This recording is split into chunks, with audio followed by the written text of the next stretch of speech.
तो आप कुछ भी ला सकते हैं, नहीं तो सिर्फ भाषण ले सकते हैं, भाषण दे सकते हैं, इसके अलावा कुछ नहीं ले सकते। अब हमारी एसोसिएशन एक परिहास का विषय बन गई है। हम जाते हैं निर्माण भवन में तो लोग हंसते हैं, अच्छा किस एसोसिएशन से है, अच्छा सिविल से है कि इलेक्ट्रिकल से है, अच्छा सीनियर वाले ग्रुप में है कि जूनियर वाले ग्रुप में है। अब उनको बताना पड़ता है कि हम भैया इस ग्रुप में है, इस साल के हैं, इस उसमें आते हैं, इस उसमें प्रमोशन हुआ था मेरा। अब ये पहचान बनानी पड़ती। जब तक दोस्तों ये पहचान बनाते रहेंगे तब तक हमको कुछ नहीं मिलने वाला। इसलिए जाते जाते आप लोगों से अनुरोध है कि मुट्ठी बांध के रखें। खुली मुट्ठी से कुछ नहीं मिलता है, मुट्ठी बांध करके रखेंगे, हर चीज आपको उपलब्ध होती रहेगी। समय कम है, वक्ता हमारे बहुत ज्यादा हैं। अध्यक्ष जी पहले ही कह रहे थे कि आप जब तो कम बोलना, कहा इसके हमें थोड़ा मौका मिल जाएगा। हमने कहा गला वैसे ही खराब है, कम ही बोलेंगे। जाते जाते उदास न होना अगर आपसे मुलाकात ना हो, उदास न होना, हम अपने लिए कह रहे हैं, होना अगर आपसे मुलाकात ना हो, खफा न होना अगर आपसे बात ना हो, उदास न होना अगर आपसे मुलाकात ना हो, खफा न होना अगर आपसे बात ना हो। खुदा करे जिंदगी खुशियों से सजे आपकी, खुदा करे जिंदगी खुशियों से सजे आपकी, बस पुकार लेना हमें अगर कोई साथ न हो। धन्यवाद।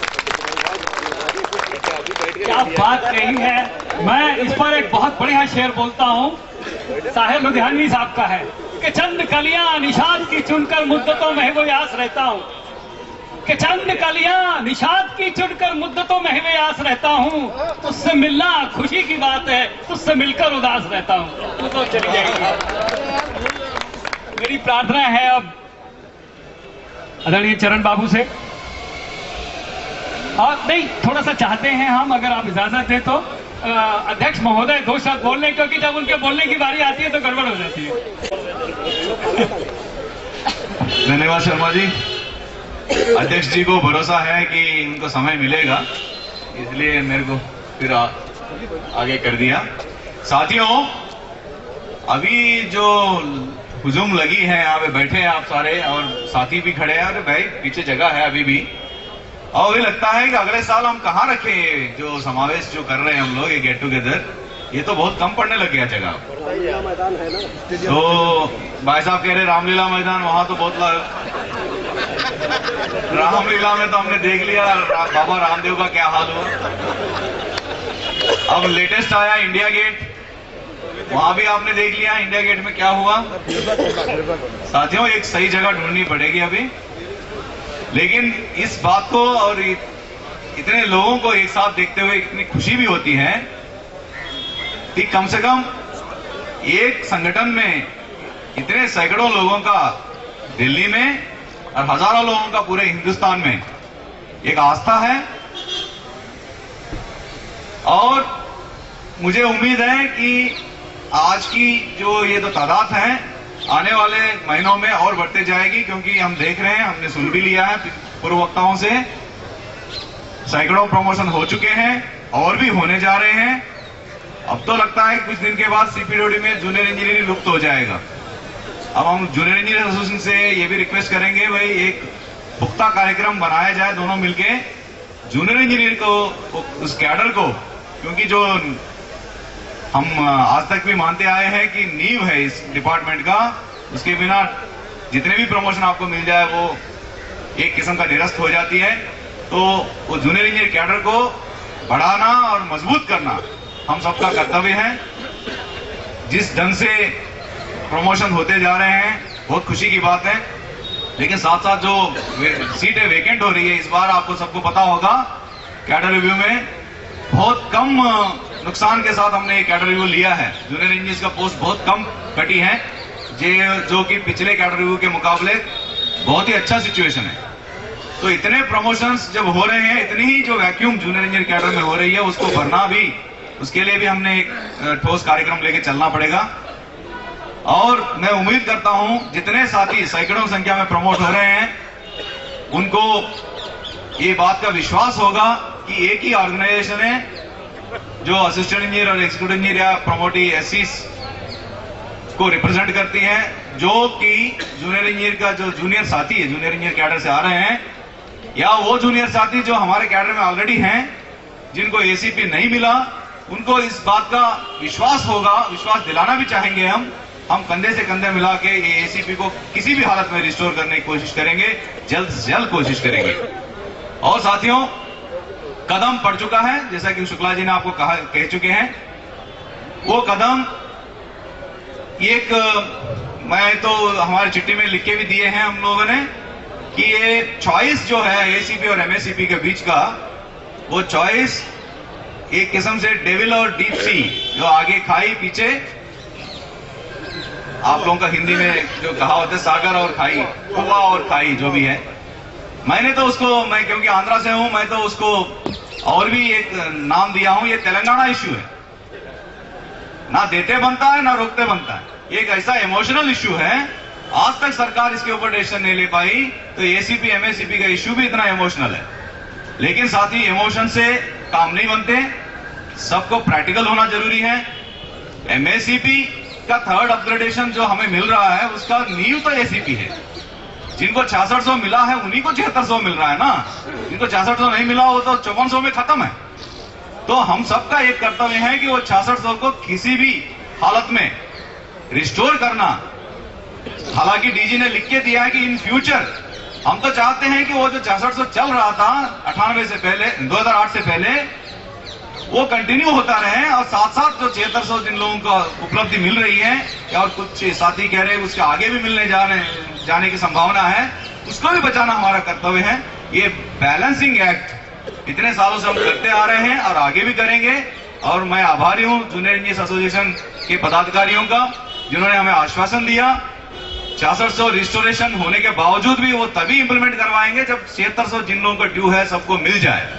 ये जो आश्वासन है, इससे बड़ा कोई, इस मंच से बड़ा कोई मंच नहीं है, इससे बड़ा कोई समय भी नहीं है, संदर्भ भी नहीं है।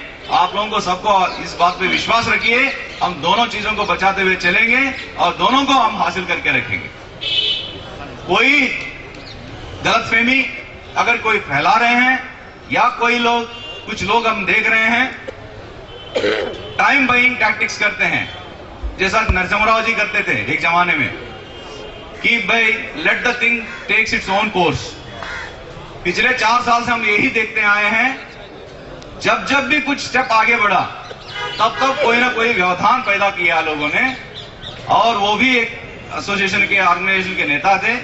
जैसा अभी शुक्ला जी ने कहा, इस बार जो प्रपोजल गया था साथियों, हमें पूर्ण विश्वास था कि ये प्रपोजल थ्रू होगा, क्योंकि हम चाहते हैं कि एसीपी रिस्टोर हो जाए, साथ साथ one time relaxation as on 1908 मिल जाए, जिससे किसी को कोई नुकसान नहीं था। और ये प्रपोजल मिनिस्ट्री में डिस्कशन करने के बाद सारे एसोसिएशंस का राय लेते हुए भेजा गया। इसका मतलब ये तो नहीं है कि एक इंडिविजुअल को या कुछ निहित लोगों को, स्वार्थी लोगों को अगर वो रास नहीं आती वो प्रपोजल, वो सीधा जो है नारायण स्वामी को चिट्ठी लिख दें। अब जब नारायण स्वामी जी से हम बात करने जाते हैं, वो कहते हैं पहले आप अपना घर ठीक करिए। आप प्रपोजल भेजते हो मंत्री से अप्रूवल करके, एसीपी रिस्टोर किया जाए और वन टाइम रिलैक्सेशन दिया जाए, और साथ साथ एक चिट्ठी आ जाता है कि हमसे कंसल्ट नहीं किया, ये कंसेंसस डिसीजन नहीं है, इसमें हमारी जो है सहमति नहीं, ये कोई सोल्यूशन नहीं है, ये कह के लिख के गया। इससे बढ़िया सोल्यूशन कौन ला सकता है, हमारे समझ में से बाहर है। लेकिन साथियों, जो गई बीती है, वीरेंद्र सिंह जी ने भी एक बात कही थी अपने शुरुआती भाषण में, 4800 और 5400 की कहानी। पिछले 60 साल से हम सुन रहे, 6 पे कमीशन तो हो चुके हैं, इक्वल वर्क इक्वल पे के नाम से हम 5400 या एडब्ल्यू का पे स्केल को लेकर डिमांड करते आए हैं। आपने देखा एक कदम आगे नहीं बढ़ा। रेलवे जैसा बहुत बड़ा ऑर्गेनाइजेशन इस चीज को लेकर बहुत दिन तक लड़ते रहे, और 4th पे कमीशन के बाद वो कोर्ट में भी गए, और उनका 7500 किया गया है, 8000 कभी नहीं किया गया। ये कहते हुए आपका मोड ऑफ रिक्रूटमेंट अलग अलग है, आपके जो ड्यूटीज एंड रेस्पॉन्सिबिलिटीज अलग अलग है। जूनियर इंजीनियर जो ज्वाइन करता है डिपार्टमेंट में, उसका कल्मिनेशन जो होता है, उसका एंडिंग करियर का मोस्टली एग्जीक्यूटिव इंजीनियर लेवल में हो जाता है, जबकि ये जो एडब्ल्यू को हम रिक्रूट करते हैं, उसको हाईएस्ट पोस्ट के लिए रिक्रूट करते हैं। एडब्ल्यू जो पीरियड है वो एक ट्रेनिंग पीरियड मानते हैं। They are promoted as permanent post of executive engineer, और एग्जीक्यूटिव इंजीनियर इनका फर्स्ट पोस्टिंग है, जो कि आपका लास्ट पोस्ट माना जाता है। तो आप दोनों के एक तनख्वाह देना कोई जरूरी नहीं है। ये सुप्रीम कोर्ट तक जाके सेटल हुआ है। मोड ऑफ रिक्रूटमेंट अलग अलग होने से, आपका रिक्रूटमेंट का क्वालिफिकेशन अलग अलग होने से आप दोनों का तनख्वाह भी अलग अलग हो सकता है, भले आप काम एक ही कर रहे हो। इतना सुनने के बाद, इतना देखने के बावजूद कुछ साथी पिछले 3-4 सालों से गुमराह करते आए लोगों को, हम 5400 दिलवाएंगे, ये तो 4800 में खुश है। हमने साथियों आपको बार बार कहने की कोशिश की है, सीपीडब्ल्यूडी को छोड़िए, पूरे सेंट्रल गवर्नमेंट डिपार्टमेंट को आप देखिए, ग्रुप बी को आज तक किसी का ग्रुप ए का स्केल का बराबर दिया। सबसे ज्यादा ग्रुप बी में जो फायदा लिया है वो सीएसएस कैडर ने लिया, जो सेक्शन ऑफिसर एंड अबव बैठते हैं, अंडर सेक्रेटरीज वगैरह। उन लोगों को जो मिला है आज तक ग्रुप बी का सबसे हाईएस्ट पैकेज मिला है। 7500 उनका इनिशियल स्केल मिला सेक्शन ऑफिसर का, 4 साल का रेगुलर सर्विस के बाद 8000 का अपग्रेडेशन मिला नॉन फंक्शनल, जो कि एसीपी में काउंट नहीं किया गया। इसको हम डिमांड कर रहे थे 7500 दें, क्योंकि सारे ग्रुप बी डिपार्टमेंट्स जितने भी हैं सेंट्रल गवर्नमेंट के, मैक्सिमम डिपार्टमेंट में 7500 ग्रुप बी को मिल चुके हैं। आज जूनियर इंजीनियर ग्रुप बी हो गया, जूनियर इंजीनियर को 4200 ग्रेड पे दिया गया, और जूनियर इंजीनियर को जब 4200 दिया गया, हमने कहा कि हमारे 4600 बीच में क्यों डाला, और 4800 क्यों, 200 रुपए का अंतर में एक और पे स्केल क्यों डाला। ये बड़ी वाजिबी डिमांड थी, और हमें पूरी उम्मीद थी कि अगर 4800 3 बार हमारे डिस्कशन हुआ एडिशनल सेक्रेटरी लेवल में या फाइनेंस में, वो कहते हैं अगर ग्रुप ए का स्केल मांगते रहोगे आप जिंदगी भर मांगते ही रहोगे। आप ग्रुप बी का जो हाईएस्ट स्केल है वो लीजिए, उसके बाद ग्रुप ए में कितना जल्दी आपको एंटर करना है उसके लिए सोचिए। सेंट्रल गवर्नमेंट में हम लोगों ने ग्रुप बी ऑर्गेनाइजेशंस का एक कॉन्फेडरेशन बनाया, जिसमें income tax, railway, central excise, बहुत सारे customs department, accounts department, audit department, सबके पदाधिकारी शामिल थे। अभी रिसेंटली उनका एक कन्वोकेशन भी हुआ वहां पे चेन्नई में।